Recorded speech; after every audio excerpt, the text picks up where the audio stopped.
So there I was, just filming some regular street shots in the middle of London.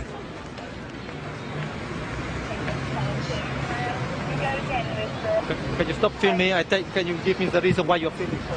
No, you are filming. No, I'm asking. Insult me. No, I'm not insulting. I'm not assaulting you. I'm not assaulting you. Just tell me. No, I'm not hitting your camera. Take pictures of So, people. can you tell me why you're filming? Permission. Can you tell me why you're filming here in Oxford Street? Give me a good reason. So, what is the law on filming in public? I went to see John Toner of the National Union of Journalists to see if he could tell me. If you're on public land, filming in a public space, there is no law to prevent you either taking still pictures or moving images. I have the right to film. Give me your ID phone. I don't even need to be a professional. I have the right to film here. No filming. Good. The reason why you're filming all around. Okay. I have a right to film here. Okay. You need to know the law better. Good for you. Show me your ID. You're not obliged to stop filming in a public street unless you're committing some other offence. Taking pictures using film, video, is not in itself an offence. Under what law are you asking me for my ID because I'm filming? Suspicious behavior. So why am I suspicious? Under what law? Yeah. Or filming around. You give me a good reason why you're filming around. You give me a good reason that I can't. Yeah. You tell me what law In a says public I can, yeah, in a public place. Yeah. I'm allowed to film where I want. Yeah, you can allow, but no, you're not a tourist, and there is a reason why you're filming I'm around. allowed to film where I want. This is a free country. At least it used to be a free country. Simon Taylor, a keen photographer, started an online petition at the 10 Downing Street website. The petition asked the Prime Minister to stop proposed restrictions on taking pictures in public places.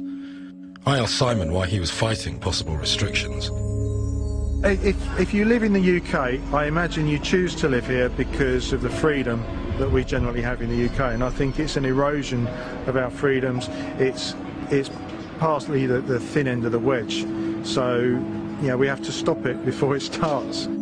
Simon's petition struck a nerve with the British people. For a few weeks, it pinged manically around the internet. Well, it went kind of crazy very, very quickly, and we ended up with, I think, about 69,500 in the end. It was the top one on the number 10 website for a while. I'm still getting emails asking me opinions or questions. I have to be very careful and say, look, I'm not a lawyer. If you want to get advice, then get advice. Recall the petition claimed that the government was preparing to introduce a legislation which would restrict the use of photography in the streets. There is no substance to that, and in fact the originator of the petition, as I understand it, went on record to say that people had misunderstood what he was saying, and he acknowledged that there was no foundation in that. People were thinking that I'd suggested that the government were proposing these restriction lists. Now, the government themselves aren't proposing restrictions, but local councils can actually say, because they own the park, so effectively that's council property, so technically it could be classed as private property. If you're going to take pictures from a railway station, that is private property. You would have to ask the permission of the owner. If I'm going to go inside the building and take pictures, I should ask permission of the owner, a shopping mall. But in the street, anywhere that is deemed a public thoroughfare, public place, it's absolutely fine.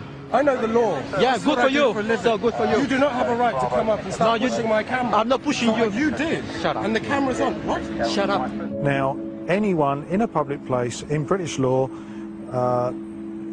has the possibility of being photographed, like we are with this CCTV camera right now. And that's the thing, isn't it? There are cameras watching us everywhere in the UK.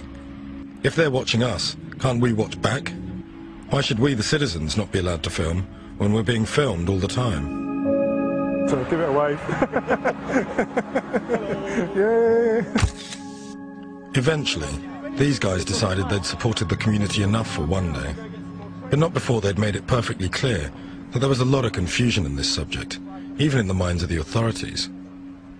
Yeah, and isn't it funny that when something happens, like the tube bombings a few years ago, the police put out a thing saying, well, if you've taken any pictures, if you've got any video, which will be from railway stations, which you're not actually entitled to do, can we have your pictures, please? So, yeah, we're at cross purposes somewhere, I think. We agreed media guidelines with the Metropolitan Police in January 2006, and the hope is that in the long term, we will see a reduction in interference with photographers as a result of police adhering to those guidelines. But of course, it is going to take time for the individual officers in the street to understand and operate the guidelines.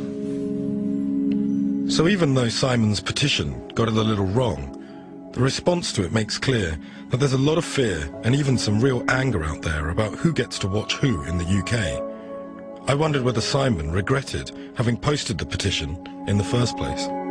In the heat of the moment, maybe I could have been a bit more careful with the wording. There was no malice meant, but what I was trying to do was raise awareness of our right to take pictures in a public place. That's the foundation of what I was doing, and I think it's been very successful. It's got lots of people discussing it for the right or wrong reasons, but it's raised the discussion, raised the awareness, and we're talking about it today. I think that's great.